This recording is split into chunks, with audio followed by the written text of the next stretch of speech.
So now I'm going to show you one of my favorite processes, layering heavyweight Tyvek with polyester organza. You can leave the polyester organza out if you'd like to, but I quite like the effect that you get. And I just love all these textures.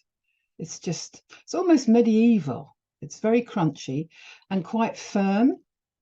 And I'll show you some of my pieces and then I'll cut them up in front of you and then I'll make a box to show you how you might use them. I absolutely adore this process. This is 3 layers of heavyweight Tyvek interleaved with polyester organza. And then I've stitched on the sewing machine. As you can see, I've stitched spirals here on the sewing machine. You need to create a shape you can recognize, really, rather than just kind of doing wiggly worms and going off in your imagination. A recognizable shape actually helps this work better. So I tend to do spirals. That is kind of my thing. You could also do leaf shapes. And if you want to, you can actually draw onto the Tyvek if you're not confident about free machining shapes. If you can't do free machine embroidery, that's not a problem. You can just stitch a grid and that will come out beautifully as well.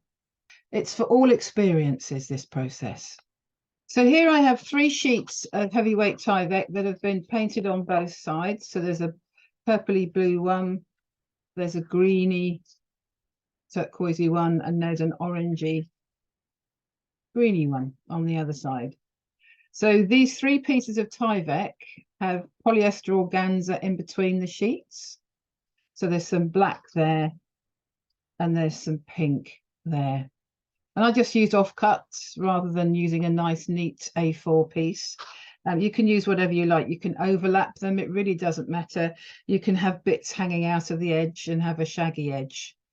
And what you can do, if it helps you, if you're not confident with your machining, then just draw your shapes with a biro or a felt tip, but a reasonably fine one. You could draw leaf shapes. What you need to do is cover most of the Tyvek to the edges with stitch. So that kind of an amount of stitch, you would need something in there, and you would need to bring it right out to the edge. So try and concentrate on your circles. So you don't really want kind of threepenny bit type shapes. Something smooth and flowing.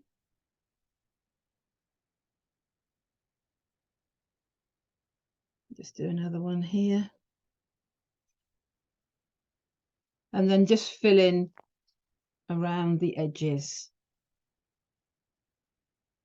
If you want to, you could also pin it together if it's easier for you to stitch. So here I have my 3 layers with the design drawn on. The feed dog has been dropped here. I've got a machine embroidery or darning foot on. I've got a pale blue cotton on the top, and I've got a black underneath, just so I can see what I'm doing. It doesn't really matter too much the color thread that you use, because you're going to be zapping anyway. One thing I will say is that you need to use a polyester cotton or a cotton thread, because you're going to be zapping this later and you don't want to melt the thread. That would be very annoying. So the darning foot is down, the feed dog are down, and I'm just going to start to stitch. Now I hold on to the top thread, I turn the handle till the needle goes down and up right to the top, and then it should bring the bobbin up through your work. There we go. Oh, there we go. And then what you do before you move off, you always make sure that your needle is in your work. There is nothing worse than running out of top thread when you're just about to start doing free machine embroidery. So start with your needle in your work and then turn and then move off.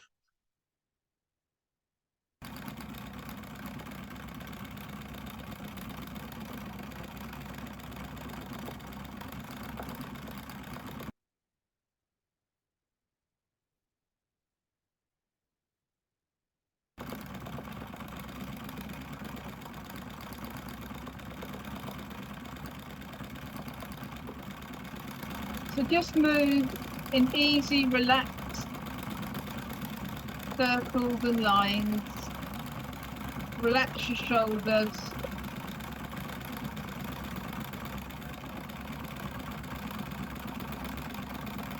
Don't forget to breathe.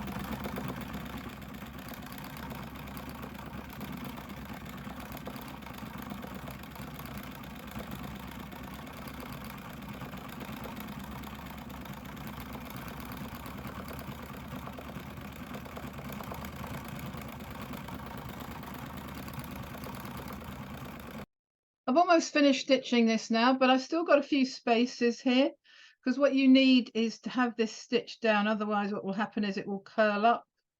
And I don't particularly like that. You might not mind that. And obviously, when you're working with your first samples, if you haven't done this before, then just play an experiment and see what happens. But I'm just going to fill in some of the areas. You need kind of, I don't know, about 1/2 inch of space at any one time. So for instance, this piece here needs a bit more filling in just round here, and I'll probably do a little bit of stitch. So I'll just do a bit of wiggly stitch to fill in, because I've got my main shapes in now.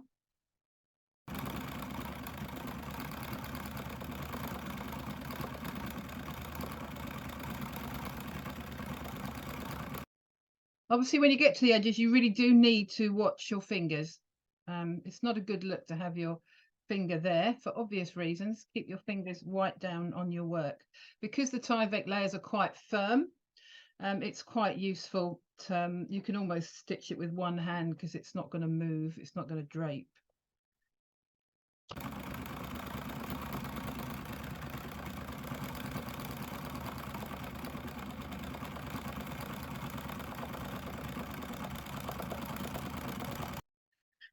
Right, I think that's more or less done.